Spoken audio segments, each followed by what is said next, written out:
आपने कई बार सुना होगा कि जरूरत से ज्यादा अच्छा बनोगे तो आप हर किसी के पीछे भागते रहोगे, और अगर खुश रहना चाहते हो तो बुरा बनना पड़ेगा। ज्यादा भला करने के चक्कर में ज्यादा भाले मिलते रहते हैं। वहीं पर अगर इंसान थोड़ा सा अपने बारे में सोचना शुरू कर देता है ना, तो उसकी हैप्पीनेस का सिस्टम बदल जाता है। कुछ बहुत ही अच्छे लोगों की आदत होती है कि वो दूसरों के लिए इतने कुर्बान रहते हैं कि उनके लिए खुद की खुशी से ज्यादा दूसरों की खुशी ज्यादा जरूरी होती है। ये बहुत ही अच्छी आदत है, हर किसी में होनी चाहिए ऐसी आदत। इस बात को समझिए कि खुद की खुशियों को दबाकर दूसरों को खुशी देने की आदत जो है ना, वो बहुत ही अच्छी है, और ये आदत हर किसी में होनी चाहिए। दिक्कत कहाँ होती है? जब हर कोई आपके जैसा नहीं होता, और ये नेचुरल भी है। आप चाहे कितने ही अच्छे हो, चाहे कितने ही बुरे हो, सामने वाला बंदा एग्जैक्ट आपके जैसा कभी नहीं बन सकता। हर अच्छी आदत आपको खुशी दे ऐसा जरूरी नहीं, हर अच्छी आदत आपको खुशी दे ऐसा जरूरी नहीं, और हर बुरी आदत आपको या किसी और को तकलीफ दे ऐसा भी जरूरी नहीं। समझाता हूं इस बात को कि जरूरी नहीं कि बुरा बनने से आपका या सामने वाले का नुकसान हो। कई बार बुरा बनना इंसान को ज्यादा सक्सेसफुल बनाता है, ज्यादा हैप्पी बनाता है, और किसी का नुकसान भी नहीं होता। तो बुरा कैसे बने? आपको अपने सोचने के नजरिए को बदलना पड़ेगा।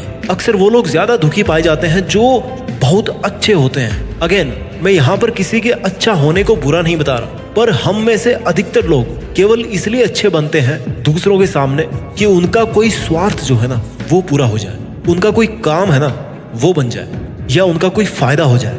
पर सामने वाला भी आपका गुरु है भाई। जितना आप सोचते हो, या तो वो इतना सोचता ही नहीं आपके बारे में जितना आप सोच रहे हो उसके बारे में, या फिर आपसे कहीं ज्यादा एडवांस वो सोचता है। दिक्कत वहां होने लगती है जब हम लोगों से उम्मीद करने लगते हैं कि यार मैं इसका इतना साथ देता हूँ, इसका इतना भला करता हूँ, इतनी हेल्प करता हूँ, इसकी सब बात मान रहा हूँ, फिर भी ये जो बंदा है ना सामने वाला, वो मेरी खुशी या मेरी जरूरत के बारे में जरा सा भी नहीं सोचता। या तो देखो आप पूरे बाबा बन जाओ कि जो आए आपको बजा के चला जाए और फिर भी आप मस्त रहो, या फिर you have to change yourself from this moment onwards. बुरा बनना पड़ेगा आपको। कैसे बनना पड़ेगा बुरा, वो मैं आपको बताता हूँ। जितना आपको लगता है कि आप किसी के लिए अपनी जान हाजिर करके तैयार रहो हमेशा, और वो सामने वाला भी आपके लिए ऐसा ही करेगा, तो ये सरासर गलत धारणा है। चाय में चीनी ना वो केवल एक लेवल तक अच्छी लगती है, दिन में कुछ लिमिट तक चाय अच्छी लगती है, बट उसके बाद क्या होता है? या तो आपका मन उब जाता है, या फिर कुछ महीनों या वर्षों बाद में हेल्थ प्रॉब्लम्स होने लगती हैं। किसी भी खाने की चीज को ले लो आप, एक लिमिट तक उसको अगर कंज्यूम करोगे तो जो उसकी जो मिठास है, उसका जो टेस्ट है, वो अपने को अच्छा लगता रहता है। जहां पर आप ये सोच लेते हो कि यार ये तो पूरा मेरा ही है, या मैं इस इंसान को हासिल करने के लिए कुछ भी कर सकता हूँ, इसको खुश करने के लिए कुछ भी कर सकता हूँ, तो भाई आपको बदले में ना दुख मिलने के चांस ज्यादा है। रबड़ को एक लिमिट तक खींचोगे ना तो उसकी जो इलास्टिसिटी है वो बरकरार रहती है। जानते हो इलास्टिसिटी क्या होती है? प्रत्यास्थता। किसी भी सब्सटेंस को डिफॉर्म करो, खींचो, मरोड़ो, वो वापस उसी शेप में आ जाता है जहां से आपने उसको बिगाड़ना शुरू किया था, जैसे कि रबड़। लेकिन हर एक इलास्टिक आइटम की एक इलास्टिक लिमिट होती है। उस लिमिट से ज्यादा अगर आपने उस सब्सटेंस को मरोड़ दिया तो भाई उसकी जो इलास्टिक प्रॉपर्टी है ना वो वहीं पर खत्म हो जाती है, और वो पदार्थ परमानेंट डिफॉर्म हो जाता है। उसके बाद आप उसको वैसा नहीं बना सकते जैसा वो पहले था। सेम कंसेप्ट को आपको अपनी जिंदगी पे अप्लाई करना है, और ये जिंदगी में बड़ी आसानी से अप्लाई हो जाती है। जिंदगी में किसी चीज की या किसी इंसान की या किसी रिश्ते की मिठास तब तक ही बनी रहती है जब आप अपने आप को एक लिमिट में रखते हैं, और आपको अपनी जिंदगी में किसी के सामने झुकने की लिमिट पता रहती है कि भाई इस काम के लिए, इस रिश्ते के लिए या इस खुशी के लिए मैं इतना तो झुक सकता हूँ, लेकिन इससे ज्यादा नहीं झुक सकता, या इतना नहीं झुक सकता कि भाई मुझे बाद में ना खुद से खड़े होने में दिक्कत हो। That is your limit. If you try to go beyond that limit, again that is not bad. I am not saying कि जो लोग हद से ज्यादा किसी की हेल्प करते हैं वो गलत होते हैं, नहीं। मैं केवल इतना समझाना चाहता हूँ कि दिक्कत वहां शुरू होती है जब आप जिसके लिए इतना कुछ कर रहे हो, वहां से आप ये उम्मीद कर बैठो कि मैं भी वापस इतना पाने का हकदार हूं। आप कितने हकदार हो किसी चीज के लिए, ये आपने खुद अपने लिए खुद तय कर रखा है। आपको सामने वाले ये नहीं बोल रखा है कि तू जितना मेरे लिए करेगा उतना मैं भी तुम्हारे लिए करूंगा।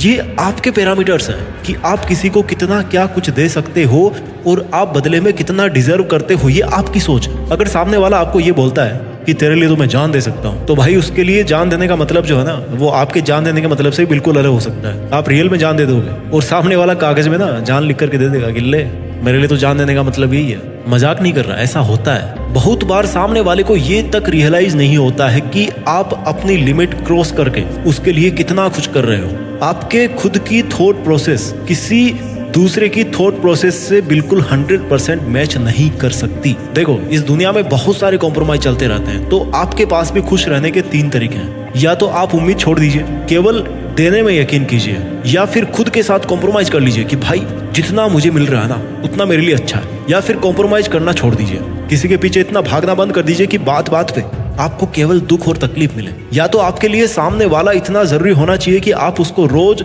शहद खिलाओ और वो आपको हमेशा जहर खिलाता रहे ना, तो भी आप खाते रहो जहर और उसके बाद भी आपको कोई फर्क ना पड़े। या फिर आपके साथ नहीं देने से उसका कोई नुकसान नहीं हो रहा है, जो कि भाई मोस्ट ऑफ द केसेस में ऐसा ही होता है। ये हमारी सबसे बड़ी भ्रांति है कि सामने वाला इतना भी अकेला नहीं है कि उसको केवल हमसे सब कुछ चाहिए। बुरा लग रहा होगा आपको आई थिंक, बट आज के वीडियो का टॉपिक यही है कि खुश रहना है तो बुरा बनना पड़ेगा। आपको दूसरों के फर्जी साथ से बाहर निकल के अपने उन कामों को निपटाने पड़ेंगे जो आपको रियल में खुशी देते हो।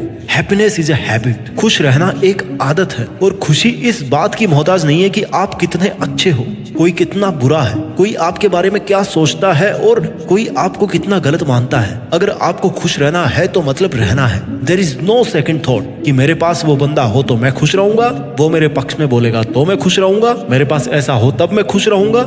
नो, खुश रहूंगा मतलब खुश रहूंगा, चाहे लोग मुझे अच्छा माने, बुरा माने, हेल्पिंग नेचर का आदमी माने या फिर स्वार्थी माने। मैं खुश रहूंगा मतलब खुश रहूंगा।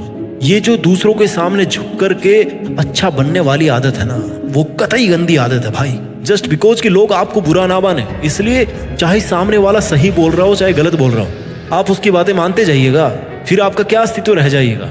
अगर कोई बात गलत है तो वो गलत है, अगर कोई बात सही है तो वो सही है। किसी के वे ऑफ थिंकिंग से अच्छा बुरा नहीं बन सकता। जो अच्छा है वो अच्छा रहेगा, जो बुरा है वो बुरा रहेगा।